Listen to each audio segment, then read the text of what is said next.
نبی پاک صلی اللہ علیہ وسلم مکہ المکرمہ کو چھوڑ کر کفار کے ظلم و ستم کی جب انتہا ہوئی تو آپ ہجرت فرما کر مدینہ المنورہ تشریف لے گئے. جب وہاں گئے تو نبی پاک صلی اللہ علیہ وسلم آپ جب کعبے سے جدا ہو رہے ہیں، آپ پڑھیں وہ وقت، وہ منظر دیکھیں. نبی پاک صلی اللہ علیہ وسلم کی آنکھوں میں آنسو ہیں، چھما چھم رو رہے ہیں، کعبے کو بار بار دیکھ رہے ہیں. فرماتے ہیں کعبہ میں تجھ سے بڑی محبت کرتا ہوں، تیری خوشبو مجھ محمد کے جسم کے اندر رچ بس گئی ہے، لیکن کیا کروں، یہاں کے باسیوں نے مجھ پر یہاں کا رہنا دشوار کر دیا ہے، اب میں یہاں رہ نہیں سکتا، لیکن تیری محبت میرے جسم کے اندر، میری روح کے اندر، میرے دل کے اندر رچی بسی ہے. نبی پاک رو رہے ہیں، آنکھوں سے آنسو بہا رہے ہیں، اور کعبے کو چھوڑ کر، مکہ المکرمہ کو چھوڑ کر ہجرت کر رہے ہیں. جب ایک عرصہ بیت گیا، کعبے کی یاد صحابہ کو، نبی پاک کو ستاتی ہے، تو نبی پاک صلی اللہ علیہ وسلم نے ایک خواب دیکھا. خواب کیا دیکھا کہ سارے صحابہ ساتھ ہیں اور نبی پاک صلی اللہ علیہ وسلم اپنے صحابہ کے ساتھ کعبے کا طواف کر رہے ہیں، کعبے کا طواف کر رہے ہیں. خواب کیونکہ انبیاء کے خواب ہوتے ہیں، وحی ہوتے ہیں. اٹھ کر صبح ہوئی تو آپ نے صحابہ سے فرمایا، میرے صحابہ میں نے خواب دیکھا ہے. خواب کیا دیکھا ہے کہ ہم سب مل کر کعبے کا طواف کر رہے ہیں، کعبے کی زیارت کر رہے ہیں. صحابہ جو بےتاب تھے، زور سے ان کے سینوں کے اندر سے، ان کے زبانوں کے اندر سے کعبے کی محبت کے الفاظ نکلے، سبحان اللہ کے لفظ نکلے. نبی پاک صلی اللہ علیہ وسلم کی اس بات پر خوشی کی انتہا نہ رہی، اور وہ صحابہ آپس میں تیاری کرنے لگے کہ ہم بھی کعبے کو جائیں گے. کچھ نصیب جا چکے ہیں، کچھ جا رہے ہیں، کچھ جائیں گے. اللہ سب کو وہاں حرمین طیبین کی حاضری کے لیے لے جائے.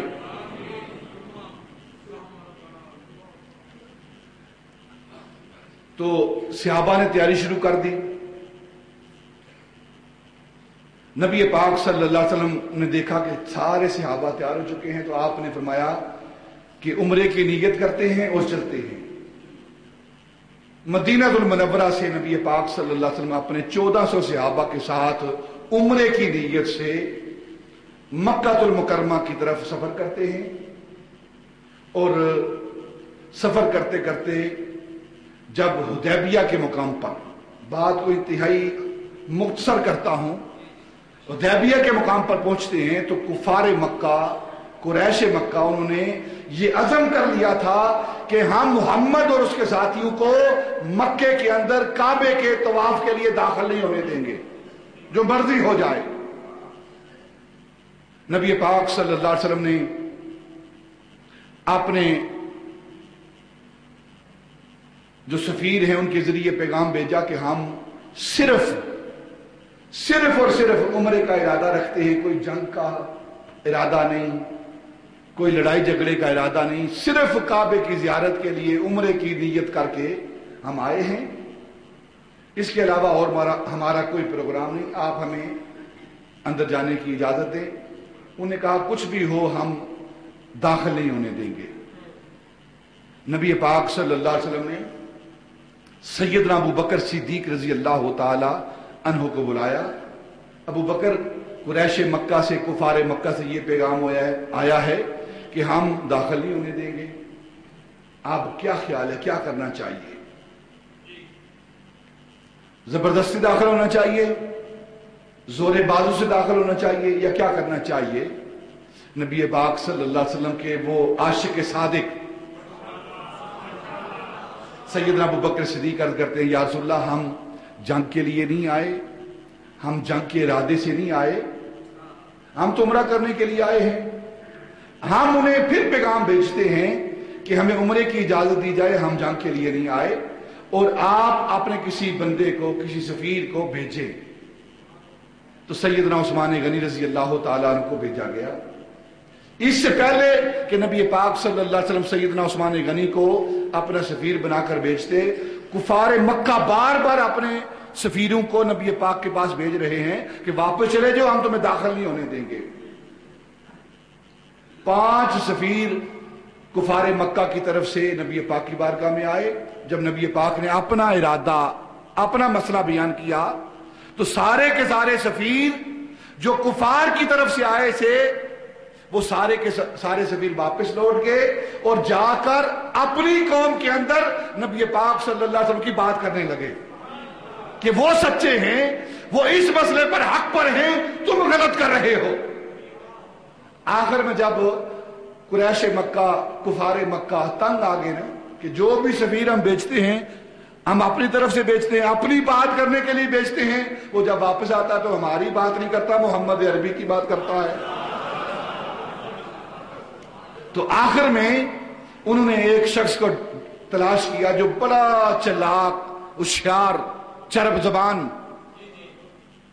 بول بادشاہوں کے پاس جانے والا، وہ عروہ بن مسعود ثقفی، طائف کا رہنے والا، طائف کے قبیلے کا سردار، اس کو قریش مکہ نے بلایا کہ تو بڑے بڑے رئیسوں کے پاس جاتا رہا ہے، بڑی بڑی روم، ایران اور دوسری سلطنتوں کے کیسر و کسرا کے پاس جاتا رہا ہے، ان کے درباروں میں جاتا رہا ہے، تو بہتر گفتگو کرنے والا ہے، تو جا اور جا کر بات کر۔ عروہ بن مسعود آیا، نبی پاک صلی اللہ علیہ وسلم کی بارگاہ میں صحابہ بیٹھے ہوئے ہیں ارد گرد۔ ایک صحابی مغیرہ بن شعبہ رضی اللہ تعالیٰ عنہ، ایک ہی تلوار ہے، پورے 1400 صحابہ کے پاس صرف ایک تلوار ہے اور وہ مغیرہ بن شعبہ کے پاس ہے۔ وہ نبی پاک صلی اللہ علیہ وسلم کے ساتھ کھڑے ہیں تلوار لے کر۔ عروہ بن مسعود ثقفی آیا، اس نے آ کر بات شروع کی، تم ان لوگوں کو اکٹھا کر کے جو مختلف قبیلوں کے ساتھ تعلق رکھنے والے ہیں، ایک قبیلہ بھی ان کا نہیں ہے، کوئی کسی قبیلے سے ہے، کوئی کسی قبیلے سے ہے، کوئی کسی قبیلے سے ہے، محمد صلی اللہ علیہ وسلم تم ان لوگوں کو ساتھ لے کر آئے ہو اور قریش مکہ کے ساتھ جنگ کرنے کے لیے آئے ہو، تمہیں پتہ نہیں قریش مکہ کی آن بان شان کیا ہے، ان کے پاس اسلحہ کتنا ہے، ان کی طاقت کا تمہیں اندازہ نہیں؟ نبی پاک صلی اللہ علیہ وسلم نے فرمایا کہ ہم جنگ کرنے کے لیے نہیں، ہم عمرے کے لیے آئے ہیں۔ کہنے لگا اپنے ہی قریش جو رشتہ دار ہیں ان کو تباہ و برباد کرنے کے لیے آئے ہو، اور تمہیں پتہ نہیں جن لوگوں کے بھروسے پر تم آئے ہو نا، جب تم پر مشکل وقت آئے گا یہ چھوڑ کر بھاگ جائیں گے۔ یہ عروہ بن مسعود بات کر رہا ہے، نبی پاک سے پاس سیدنا ابو بکر صدیق کھڑے ہیں۔ جب انہوں نے یہ بات سنی نا عروہ بن مسعود کی، اس نے یہ کہا ہے کہ ہم لوگ نبی پاک کو چھوڑ کر بھاگ جائیں گے، تو نبی پاک صلی اللہ علیہ وسلم کا وہ سچا عاشق سیدنا ابو بکر اٹھ کر کھڑے ہوتے ہیں، کہتے ہیں عبداللہ بن عروہ بن مسعود اپنی بکواس کو بند کر، تو یہ کہتا ہے کہ ہم اپنے آقا مولا کو چھوڑ کر بھاگ جائیں گے، ہمیں قسم ہے اس ذات کی جس ذات نے اپنے آقا مولا کو حق کے ساتھ مبعوث کیا ہے، ہم اپنی جانیں دے دیں گے، مصطفیٰ کو چھوڑ کر نہیں جائیں گے۔ اپنی بکواس بند کر بھاگ جاؤ یہاں سے۔ اور آپ نے ایک گالی دی سیدنا صدیق اکبر رضی اللہ تعالیٰ عنہ نے، جا اپنے لات اور عزا کی شرمگاہ کو چوس جا کر، تو ہمارے بارے میں یہ باتیں کرتا ہے۔ جب یہ بات سنی تو عروہ بن مسعود نے نبی پاک سے پوچھا یہ کون ہے؟ نبی پاک نے فرمایا یہ ابو بکر صدیق ہے۔ جب یہ بات ہو گئی تو اب پھر اس نے کہا کہ آپ واپس چلے جاؤ، یہ جو لوگ ہیں یہ نظر بھی نہیں آئیں گے، کفار مکہ، مشرکین مکہ، قریش مکہ، انہیں طے و نیش کر دیں گے۔ تو حضرت مغیرہ بن شعبہ جو پاس کھڑے تھے نا، وہ دیکھ رہے تھے کہ جب بھی عروہ بن مسعود نبی پاک صلی اللہ علیہ وسلم سے کلام کرتا، بات کرتا، تو اپنا ہاتھ آگے بڑھا کر نبی پاک کی داڑھی پر لگاتا، داڑھی پر لگاتا۔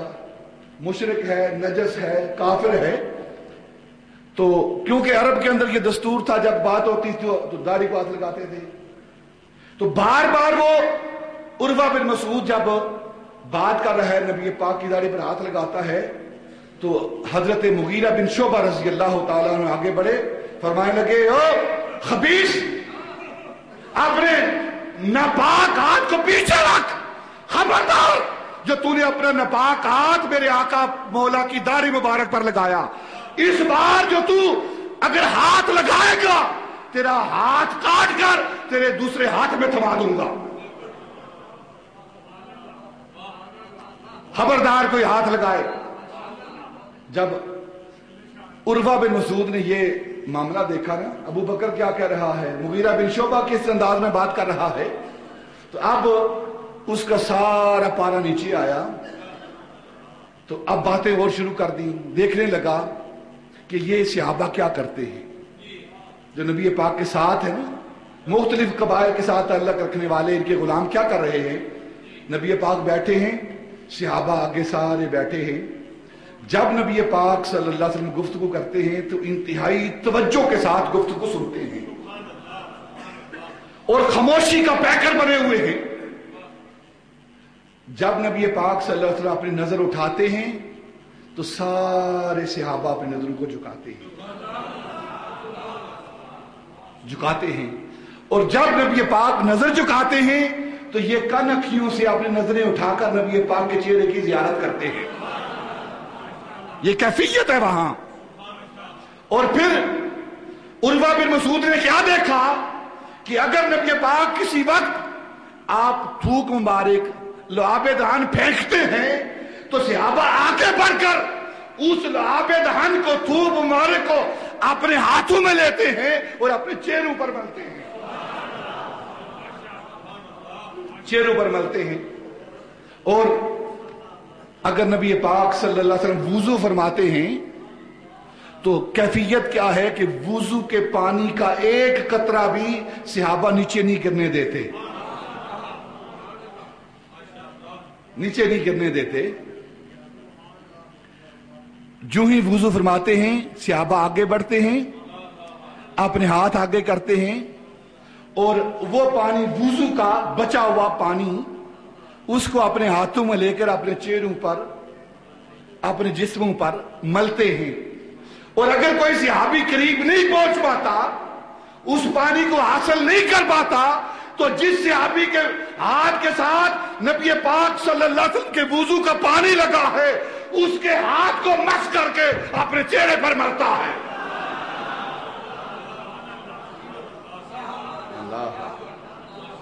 یہ ہے آداب نبوت، نبی پاک صلی اللہ علیہ وسلم کی ذات کے ساتھ محبت، صحابہ کی جو محبت ہے۔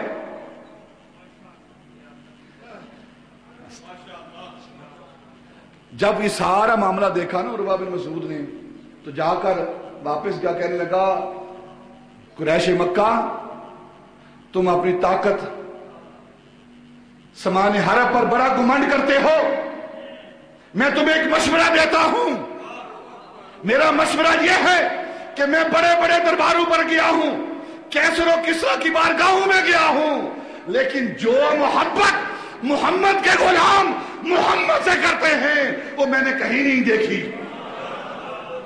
تم ان سے جنگ نہ کرنا، ان سے لڑائی نہ کرنا، تمہیں اپنی طاقت پر ناز ہے، تمہیں طاقت پر ناز ہے، اور انہیں اپنے عشق اور محبت پہ ناز ہے، ان سے جنگ نہ کرنا، جو وہ کہتے ہیں مان لو۔ معاملہ بڑھ رہا تھا، بار بار قریش مکہ یہ کوشش کر رہے تھے کہ کسی طرح جنگ ہو، لڑائی ہو، اور جب لڑائی اور جنگ کی ابتدا نبی پاک کی طرف سے ہو، یہ کوشش کر رہے تھے، لیکن نبی پاک بار بار اس چیز کو ٹال رہے تھے کہ جنگ نہ ہو، امن اور صلح کی بات ہو۔ حتیٰ کہ وہ معاملہ آیا کہ دونوں فریقوں کے درمیان، نبی پاک اور کفار مکہ کے درمیان صلح طے پائی کہ کچھ شرائط پر صلح کرتے ہیں. وہ شرائط کیا تھی؟ پہلی شرط یہ تھی کہ اس سال تم واپس جاؤ گے، عمرہ نہیں کرو گے، مکے میں داخل نہیں ہوں گے. آئندہ سال ہم کوشش کریں گے، وعدہ نہیں، کوشش کریں گے کہ آپ کو عمرے کی اجازت دے دیں. ایک شرط یہ تھی. دوسری شرط جو رکھی انہوں نے وہ کیا تھی کہ مکے سے اگر کوئی مسلمان بھاگ کر آپ کے پاس جاتا ہے، کیونکہ وہ ظلم کرتے تھے، تکالیف دیتے تھے، مسلمان جو نبی پاک کا نام لیتے تھے، اللہ کی توحید کا نام لیتے تھے، ان پر ظلم و ستم کے پہاڑ ڈھاتے تھے، تو انہوں نے شرط رکھی کہ اگر مکے سے کوئی مسلمان بھاگ کر ہمارے ظلم و ستم سے تنگ آ کر آپ کے پاس جاتا ہے تو آپ اسے واپس لوٹائیں گے. آپ اسے واپس لوٹائیں گے. اور دوسری شرط یہ ہے کہ اگر کوئی آپ سے بھاگ کر، آپ کو چھوڑ کر ہماری طرف آ جاتا ہے تو ہم اسے واپس نہیں کریں گے. مکہ اپنے آپ کو بڑے ابو الحکم کہتے ہیں، کس طرح کی شرطیں نبی پاک سے لا رہے ہیں کہ جو آپ کو چھوڑ کر بلا جو ایک بار آپ کو دیکھ لے وہ واپس جا سکتا ہے.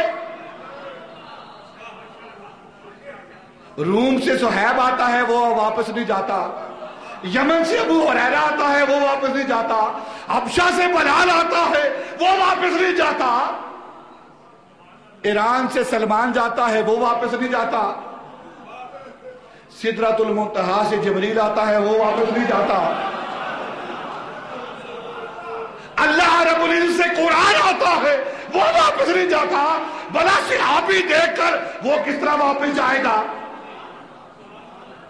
آپ نے فرمایا ٹھیک ہے، کوئی بات نہیں، جو ہماری طرف آئے ہم اس کو واپس کریں گے، اور جو آپ کی طرف آئے ہمارا ساتھ چھوڑ کر اسے آپ واپس نہ کرنا ہو.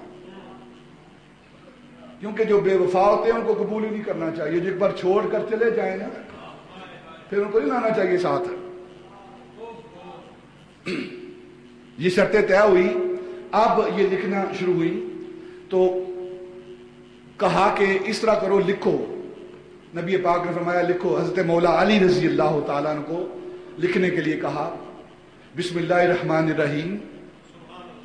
تو جب بسم اللہ الرحمن الرحیم لکھی تو کفار کی طرف سے جو سفیر تھا وہ کہنے لگا کہ نہیں، ہم نہیں جانتے، اللہ کو تو جانتے ہیں، اس کا نام سنا ہے ہم نے، لیکن رحمان اور رحیم کون ہے ہمیں نہیں پتا. اللہم باسم کا یہ لکھو. آپ نے فرمایا لکھ دو. پھر دوسری طرف دوسرا جو جملہ تھا وہ کیا تھا؟ وہ جملہ تھا من محمد رسول اللہ صلی اللہ علیہ وسلم. یہ معاہدہ اللہ کے رسول محمد کی طرف سے ہے. کفار کہنے لگے، وہ سفیر کہنے لگا اگر ہم آپ کو اللہ کا رسول مانتے ہوتے تو جھگڑا ہی کوئی نہ ہوتا، ہم تو رسول مانتے ہی نہیں. لکھو محمد بن عبداللہ کی طرف سے. نبی پاک نے فرمایا ٹھیک ہے یہ لکھ دو. حضرت مولا علی رضی اللہ تعالی فرمایا میں نہیں یہ لکھوں گا. محمد رسول اللہ کاٹ کر محمد بن عبداللہ میں نہیں لکھوں گا. آپ نے فرمایا لکھ دو. فرمایا نہ، علی یہ کام نہیں کرے گا. علی یہ کام. اب حدیث کرتاس جو بیان کی جاتی ہے نا، حدیث کرتاس جو بیان کی جاتی ہے، سیدنا عمر فاروق سے کہا کہ کاغذ لاؤ میں کچھ لکھنا چاہتا ہوں. تو سیدنا عمر فاروق نے کہا ہمارے لیے قرآن کافی ہے، ہمارے لیے قرآن کافی ہے. اور سیدنا عمر فاروق نے حکم نہیں مانا، لہذا عمر نے بہت ظلم کیا ہے. اگر معاذ اللہ عمر ظلم کر رہا ہے نا، اگر نبی پاک کا حکم نہ مان کر عمر ظلم کر رہا ہے تو وہی جرم تو علی بھی کر رہا ہے. نبی پاک نے حکم دیا نا علی محمد رسول اللہ کو کاٹ کر محمد بن عبداللہ لکھو. علی نے کہا نہیں، یہ محبت ہے. ادھر عمر فاروق کی محبت ہے، ادھر مولا علی کی محبت ہے. یہ دونوں کی محبت ہے، حکم عدولی نہیں ہے، محبت ہے دونوں کی۔ اب نبی پاک صلی اللہ علیہ وسلم نے کیا کیا، ساری کتابیں تاریخ کی، احادیث کی اس بات پر شاہد ہیں، جو بھی کتاب کھولیں گے اس کے اندر یہ بات درج ہے کہ نبی پاک صلی اللہ علیہ وسلم نے وہ کاغذ، وہ کرتاس حضرت مولا علی سے لیا، قلم لی، خود محمد رسول اللہ کاٹا اور محمد رسول اللہ کی جگہ محمد بن عبداللہ خود اپنے ہاتھوں سے لکھا۔ اب وہ مولوی جو کہتا ہے نبی پاک کو پڑھنا لکھنا نہیں آتا، پتہ نہیں کہاں پڑھتا رہا ہے وہ مولوی اور کیا پڑھتا رہا ہے۔ نبی پاک کو پڑھنا لکھنا نہیں آتا اور تجھے آتا ہے، شرم کرنی چاہیے۔ تو کس لیے علم حاصل کر رہا ہے کہ نبی پاک کو ان پڑھ ثابت کرے؟ نبی پاک صلی اللہ علیہ وسلم نے خود اپنے ہاتھوں سے کاٹا اور خود محمد بن عبداللہ لکھا تاکہ کسی طریقے سے یہ بات مان لیں۔ اس کے بعد نبی پاک صلی اللہ علیہ وسلم جو اپنے ساتھ ہدی لے کر، قربانی کے جانور لے کر گئے تھے، ان کو وہیں ذبح کیا۔ اسی دوران ابو جندل ایک صحابی ہیں، وہ آتے ہیں، ان کے جسم پر نشان ہیں، ایک صحابی ان کے جسم پر نشان ہیں، مار کے جسم کو چیرا ہوا ہے۔